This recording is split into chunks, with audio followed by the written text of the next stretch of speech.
ओम सुमुखश्चैकदन्तश्च कपिलो गजकर्णकः लंबोदरश्च विघ्नो विघ्ननाशो विनायकः धूम्रकेतुर्गणाध्यक्षो बालचन्द्रो गजानन द्वादशेतानि नामानि या पठे शृणुयादपि सर्वमंगल मांगल्ये शिवे सर्वार्थसाधिके शरण्ये त्र्यंबके गौरी नारायणी नमोस्तुते। नमस्कार, स्वागत है आपका आचार्य वाणी में। मैं आचार्य डॉक्टर विक्रमादित्य आपके साथ हूँ। आज का विषय है सिंह राशि वालों के लिए 26 तारीख का दिन शनिवार का दिन है, त्रयोदशी उदय तिथि है और उसके बाद दिल्ली के पंचांग के अनुसार से चतुर्दशी उस दिन क्षय हो जाएगी। मासिक शिवरात्रि का योग बन रहा है। ध्यान रखिएगा, इस दिन भद्रा भी है, तिथि भी क्षय है, तो नए कार्यों में हाथ डालना नहीं चाहिए। जो रूटीन चलते हुए कार्य हैं उनमें कार्य करने का प्रयास कीजिए। थोड़ा सा मन जो है थोड़ा सा उच्चाट रहेगा तो उसको शांत करने का प्रयास कीजिए। हो सके तो थोड़ा तेल दान करें, यदि तिल का तेल मिल जाए वो दान करें तो अच्छा रहेगा। शरीर पर भी तिल का तेल का मर्दन करना आपके लिए स्वास्थ्य के दृष्टिकोण से अच्छा योग बनाता दिखाई देगा। 27 तारीख रविवार का अवसर है और इस दिन अमावस्या तिथि का योग बन रहा है। यह अमावस्या तिथि जो है इस दिन रविवार के दिन पड़ी है और वैशाख की अमावस्या है। कहा जाता है अपने पितरों के निमित्त पैतृक कार्य करने के लिए तर्पण और विशेष तौर पर गायत्री यज्ञ अवश्य करना चाहिए अपने पितरों के निमित्त। उसे भगवान विष्णु की कृपा प्राप्त होती है। इस दिन सूर्य जो है वो भरणी शुक्र के नक्षत्र में प्रवेश करेंगे, बुध रेवती नक्षत्र में प्रवेश करेंगे। जो ये दोनों के दोनों ग्रहों का परिवर्तन का योग है, ये आपके लिए अच्छा है, खराब नहीं। बुध का अपने नक्षत्र में प्रवेश करना आपकी राशि के दृष्टिकोण से और उसके सम्मुख ही बैठना ये आपके लिए अच्छा रहेगा। थोड़ी सी बुद्ध को शक्ति प्राप्त होगी तो ये सांसारिक ज्ञान आपके लिए सही रास्ता बनाने का बनाता दिखाई देगा। अपने पितरों के निमित्त अवश्य तर्पण इत्यादि करें इस दिन, और ये तर्पण करना आपके लिए कल्याणकारी योग बनाएगा। पितरों का आशीर्वाद जब मिल जाता है ना, पितृ प्रसन्न होते हैं तो बहुत सारे सुंदर योग बनते हैं, कष्टों को निवारण करने का योग बनता है। तो हमने विवेकानंद योगाश्रम में इस दिन, हमारे दिल्ली के आश्रम में इस दिन गायत्री यज्ञ रखा गया है। सुबह 8 बजे से लेकर करीब 11 बजे तक भंडारे के साथ रहेगा। उसमें ब्राह्मण भोजन भी करा सकते हैं आप, यज्ञ भी कर सकते हैं। और कहीं दूर बैठे हैं तो आप अपना स्थान आरक्षित करके अपने पितरों को प्रसन्न करने के लिए सुंदर यज्ञ का लाभ ले सकते हैं। फ़ोन नंबर स्क्रीन पर है, उन पर फ़ोन कर आप संपूर्ण व्यवस्थाओं को जान सकते हैं। 28 तारीख का दिन सोमवार का अवसर है। उस दिन शुक्ल पक्ष आरंभ होगा वैशाख के महीने का, और वैशाख का महीना भगवान माधव को प्रसन्न करने का, माधव मास बोला जाता है इसको, प्रसन्न करने का बड़ा सुंदर दिवस होता है। इस राशि के दिन यदि देखें हम आपकी राशि के दृष्टिकोण से, सिंह राशि वालों के लिए ग्रहों का परिवर्तन का योग बन रहा है। बृहस्पति महाराज मृगशिरा नक्षत्र में, जो मंगल का नक्षत्र है, उसमें प्रवेश कर रहे हैं और शनि महाराज अपने ही नक्षत्र में, उत्तरा भाद्रपद नक्षत्र में प्रवेश करेंगे। शनि और थोड़े जिद्दी हो जाएंगे और थोड़े अड़ियल स्वभाव के हो जाएंगे और थोड़ी आपके कार्यों में विघ्न उपस्थित करने के योग बना सकते हैं। ऐसे में आपको शनि का उपचार लगातार करना चाहिए। हो सके तो अपना थोड़ा सतनाजे का दान करें, उड़द की दाल का, साबुत उड़द का दान करने का प्रयास कीजिए। थोड़ा स्वास्थ्य का, पेट संबंधी रोगों का ध्यान रखने की ज़रूरत रहेगी। ऐसे में आपके लिए शनि महाराज थोड़ा आलस्य का प्रवृत्ति भी उत्पन्न कर सकते हैं। तो ये सब उपाय करेंगे तो अच्छा रहेगा आपके लिए। 29 तारीख मंगलवार का दिवस है, द्वितीया तिथि विद्यमान है। इस दिन परशुराम जयंती का योग है और भगवान परशुराम हमारे यहाँ अष्ट चिरंजीवी के अंतर्गत कहे गए हैं। और इस दिन विशेष तौर पर आपके चंद्रमा उच्च बहुत सुंदर योग बना रहे हैं आपकी राशि के दृष्टिकोण से। जो चंद्रमा की युति है वो बृहस्पति के साथ होकर आपके दशम भाव में विद्यमान होने जा रही है, जो आपकी विजय के योग, जो आपकी सफलता के योग, जो आपके लाभ के योग बनाती दिखाई देगी। इस दिन आयुष की प्राप्ति के लिए, यानी अपने स्वास्थ्य की रक्षा के लिए, हमें अष्ट चिरंजीवियों की आराधना करनी चाहिए।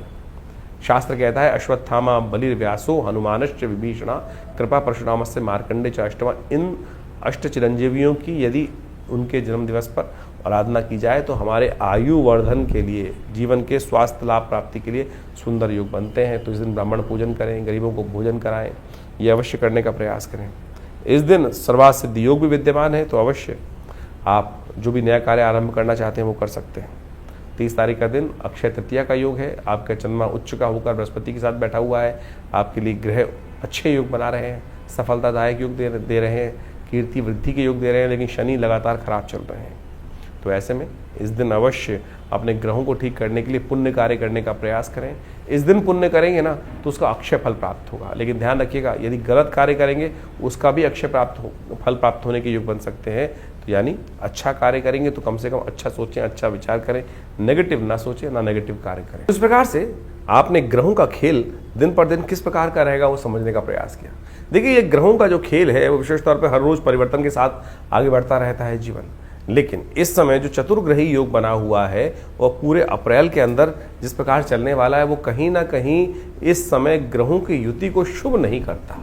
और ये चतुर्ग्रही योग जो है वो कई बार जब भी जन्मपथ विशेष तौर पर गोचर में बनता है तो वो संसार के अंदर कुछ ना कुछ अशांति, चाहे वो प्राकृतिक आपदाओं को उत्पन्न करने के योग बनाता है या विश्व में अशांति का वातावरण बनाता है। जनमानस में अशांति की तरफ प्रवृत्त करने के लिए बहुत सारे उपद्रवी तत्व जो हैं वो प्रेरित करते रहते हैं लोगों को अपने स्वांता सुखाई। संसार में लोग अपने स्वार्थ के लिए पता नहीं कहाँ कहाँ किस किस प्रकार से किन किन के जीवन को बर्बाद करने का प्रयास करते हैं। और ये आज से नहीं, अनादिकाल चलता रहा है। और इन्हीं सब चीज़ों को समझकर ज्योतिष के आचार्यों ने इन योगों को समझते हुए इन चीज़ों को लिखा, बताया कि किस प्रकार का योग चल रहा है। जैसे आप देख रहे हैं कि इस वक्त आपके राशि के दृष्टिकोण से हमने दिन पर दिन किस प्रकार का योग था वो तो समझाए, लेकिन ये भी समझने की आवश्यकता है कि विश्व के दृष्टिकोण से जो इस वक्त ग्रहों का योग है, चाहे वो शनि महाराज है, शुक्र है और राहु इत्यादि हैं और साथ साथ बुध इत्यादि, इन चारों ग्रहों की युति जिस प्रकार से ग्रहों की बनी हुई है वो विश्व को कहीं ना कहीं अशांत करती है और ये प्राकृतिक आपदाओं को भी लाती है, भूकंप इत्यादि। अभी आपने देखा कुछ दिन पहले भयावह भूकंप की कई बार स्थिति बनी, वो ग्रहण के कारण तो थी, लेकिन और भी बहुत सारे कारण बनते रहते हैं। और ऐसे में अभी इसका प्रभाव कुछ दिन रहने वाला है और अगले महीने मई में जाकर कई ग्रहों का परिवर्तन का योग बनेगा, चाहे वो बृहस्पति हो, चाहे वो राहु ग्रह हो, और बहुत सारे ग्रह भी परिवर्तन की तरफ जाने का योग बनाएंगे। और इस वक्त जैसे आप समझे मंगल ग्रह भी अपने सबसे कमजोर स्थिति में चल रहा है, तो ऐसे में दुस्साहस के योग भी बनते दिखाई दे रहे हैं। इसके साथ साथ देखिए, अभी जो विश्व के दृष्टिकोण से हम समझें तो अगर आप ग्रहों के योग को देखें तो वो ऐसा दिखाई देता है कि विश्व में दृष्टिकोण से जो सूर्य राजा बनकर इस बार आए हैं, मंत्री पद भी उनके पास है, तो इसके कारण से विश्व में गर्मी का भयावह प्रभाव देखने को मिलता दिखाई देगा।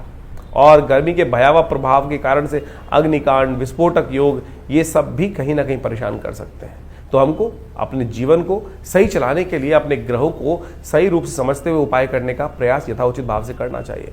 कई लोग विशेष तौर पर अपने ग्रहों को समझकर परेशान हो जाते हैं और कई बार गलत रास्ते पे चल देते हैं। देखिए, शास्त्र में तो सिद्धांत के तौर पे ग्रहों का उपचार बताया गया है। उपचार बड़ा सीधा साधा है, परमात्मा की आराधना करना और सबसे पहले समय को पहचानना कि समय क्या करवाने जा रहा है हमसे, हम किस प्रकार से अपने आप को रोक सकते हैं। यही सही दिशा निर्देश, सही गुरु का वाक्य, सही आशीर्वाद मिल जाए तो क्या होता है कि हम गलत तरफ जाने से बच जाते हैं। नहीं तो जीवन है, चलना है, ये धरा तो गोल ही है, चाहे इधर से जाओ चाहे इधर से जाओ, लेकिन सदगुरु की प्रेरणा होगी तो जो दिशा हमारे लिए उपयुक्त होगी वो हमको प्राप्त हो जाएगी। सही दिशा में हम कार्य करने शुरू कर देंगे, और नहीं तो फिर संसार में गोल चक्र तो है ही, एक लंबा रास्ता एक छोटा रास्ता है। तो इसलिए यदि अनुभव का लाभ लेते हुए हम जीवन में अपने सही मार्ग पर चलने का प्रयास करेंगे तो बहुत अच्छे से जीवन को बहुत बढ़िया तरीके से आगे बढ़ने का रास्ता बना सकते हैं। लेकिन लोभ एक ऐसी चीज है, और तो और साथ साथ हम अहंकारवश, लोभवश, मोहवश कई बार अपने जीवन को कष्ट में डाल देते हैं। देखिए, पुरानी कहावत है, आए थे हरि भजन को ओटन लगे कपास। हम लोक को सुधारने का प्रयास करें या परलोक को सुधारने का प्रयास करें तो इस बात को समझे एक ही सुधरेगा। और हरि कृपा ऐसी है कि भगवान का यदि स्तमन करे तो लोक भी सुधर सकता है, परलोक भी सुधर सकता है। लेकिन संसार के माया के प्रपंच से अपने आप को दूर करते हुए कार्य करने का प्रयास करें। अभी आने वाले समय में बहुत सारे सुंदर उत्सव पड़ने वाले हैं। इन सब उत्सवों को हमारी भारतीय संस्कृति में हमारे ऋषि मुनियों ने सनातन पद्धति में हर रोज कोई उत्सव का सृजन किया। कारण क्या था? कारण यही था कि मनोमस्तिष्क फालतू के कामों से लगकर हटकर उस परमात्मा की स्तवन में अपने आप को लगा लें। तो वो क्या होता है कि बहुत सारे गलत रास्तों से व्यक्ति बच जाता है और कष्ट से भोगने से बच जाता है। लेकिन हमारे जीवन में जो कर्म का क्षेत्र है वो हर क्षण कुछ न कुछ कर्म की तरफ हमको प्रेरित कर रहा है। कोशिशें करें, सदकर्म की तरफ प्रेरित करने का प्रयास करें अपने आप को, लोगों को। नहीं तो क्या होता है कि गलत कर्म की तरफ प्रेरित करोगे। कई बार हम अपने आश्रम में लोगों के जो यज्ञ इत्यादि होते हैं उसके बारे में बता देते हैं, तो कई लोग इस प्रकार से बोल देते हैं कि भैया आचार्य जी आश्रम का ऐड कर रहे हैं। देखो, ऐड करने की हमें ना तो कोई ज़रूरत, अगर यज्ञ इत्यादि आश्रम पे हो रहे हैं तो बताना चाहिए, लोगों को प्रेरित करना चाहिए। एक शराबी है, वो लोगों को प्रेरित करता है, आओ शराब के पार्टी में बैठो, और जुआ खेलने वाले कहते हैं जुए में खेलने का प्रयास करो। अगर हम सदकर्म कर रहे हैं और सदकर्म के बारे में लोगों को बता रहे हैं तो ये एडवर्टीजमेंट नहीं है, गलत की तरफ नहीं ले जा रहे। तो अगर आपको कई लोगों को, और आप एक बात और समझ लें कि आपके जीवन में हम कैसे समझें कि हम धर्म, हमारे अंदर अभी धर्म का उदय हो रहा है या अंत हो रहा है। धर्म की बात सुनकर यदि किसी व्यक्ति को कहीं ना कहीं मन में क्रोध आने लगे, गुस्सा आने लगे, तो समझ लो कहीं ना कहीं पाप प्रवृत्ति अभी जीवन में कहीं ना कहीं परेशान करने के आगे योग बना रही है। तो इसलिए अपनी भावना को पवित्र रखें। तो हमने जो जो आपके संबंध बातें रखी हैं, जो जो जो उत्सव होते हैं आश्रम के बारे में, वो सब अवगत कराते रहते हैं। कोशिश ये करें आप भी अपने जीवन को, अपने बच्चों को, अपने परिवार वालों को, लोगों को, मित्रों को सही दिशा में डालने का प्रयास करें। सही दिशा में आपका कर्तव्य का केवल इतना है कि चलो भाई परमात्मा का भजन करें, चलो भाई अच्छे कर्म की तरफ चलें। और समझ लो अगर आपकी वजह से कोई एक आध व्यक्ति भी सदकर्म की तरफ लग गया तो उसके द्वारा किए गए पुण्य भी आपको लग जाएंगे। ये सब सैद्धांतिक तौर पर है। जैसे आप इसको मॉडर्न में वैसे समझ सकते हैं कि किसी गलत व्यक्ति को गलत काम के प्रेरित किया, चोरी डकैती और उल्टे सीधे कामों के लिए, और उसने जो कर्म किया उसने कहीं जाके आपका नाम ले दिया कि भाई, तो आप भी उस कानून के चक्कर में फंसेंगे ना। तो इसी प्रकार से यदि आप किसी को पुण्य की तरफ प्रेरित कर रहे हैं तो पुण्य, उसके द्वारा किए गए पुण्य आपको प्राप्त होंगे। और किसी गलत कार्य की तरफ प्रेरित करोगे, चाहे जैसे हमने जो 2-3 अभी उदाहरण दिए आपके सामने, तो आप समझ लीजिए उसके द्वारा किया गया गलत कर्म भी आपको भी भोगना पड़ेगा। ये संसार में बिल्कुल नियम है सही रूप से। तो इसलिए सही तरफ चलने का हम प्रयास करेंगे तो अपने कर्म से, जीवन से अपने, हमें बहुत सारे कष्टों से निवृत्त होने का योग बन जाएगा। और एक बात और समझें, यदि बिना किसी कारण के भी आपके जीवन में यदि कष्ट, मन दुख है, परेशान है, कष्ट जीवन में आए चले जा रहे हैं, तो सोच लीजिए कि अभी हमारा जो डेबिट क्रेडिट का अकाउंट है ना कर्मों का, वो कहीं ना कहीं नेगेटिव हो रहा है। शुभ कर्म अपने आप ज्यादा से ज्यादा करने का प्रयास करें। जब वो घड़ा शुभ कर्म से लबालब भरा रहेगा तो आप समझे कि आपके बहुत सारे कष्ट कब आएंगे, कब चले जाएंगे, पता भी नहीं चलेगा। तो इसलिए इस सिद्धांत को समझ लीजिए, यदि छोटा सा कष्ट भी आपको बार बार आके परेशान कर देता है तो समझ लीजिए हमारे पुण्यों के अकाउंट में कितना नेगेटिव बैलेंस है कि हम छोटे छोटे कष्टों से परेशान हो रहे हैं, जिनका वास्तविक जीवन में कोई औचित्य ही नहीं है। और सामने वाला जिसको हम देखकर कई बार ईर्ष्याग्रस्त हो जाते हैं कि भाई उसको भी जीवन में कष्ट सबके आ रहे हैं। सूर्य तो निकल रहा है तो उष्ण जो गर्मी है वो हर एक के लिए पैदा कर रहा है, बरसात हो रही है तो हर एक को गीला कर रही है, लेकिन किसी को उसका दुष्प्रभाव होता है और किसी को उसका शुभ प्रभाव होता है। वो इसलिए कि हमारे पुण्य किस प्रकार के हैं। तो आप सही रूप से पुण्यों को बढ़ाने का प्रयास करें, यही अध्यात्म का रहस्य है। ये न केवल प्रकार यानी ऐसे या वैसे कैसे भी अपने आप को सदकर्म की तरफ प्रेरित करने का प्रयास करें। इसके लिए शास्त्रों में अनेक नियम, चाहे वो योग कथाएं हों, चाहे वो यज्ञ हो, चाहे वो दान हो, चाहे वो पुण्य हो, चाहे वो सदगुरु का आशीर्वाद हो, या अच्छे लोगों के सानिध्य में बैठने की कर्म बनाए गए हैं, वो सब शास्त्र के अनुसार से आपको पुण्यों को बढ़ाने की तरफ ही ले जाते हैं। और वहीं उसके लिए थोड़ी प्रयास करना पड़ता है, श्रुति को ऊर्ध्वगामी बनाना पड़ता है, उठाना पड़ता है, अपनी प्रवृत्ति को नीचे की तरफ जाने की बजाय ऊपर की तरफ उठाना पड़ता है। उसमें लगती है मेहनत।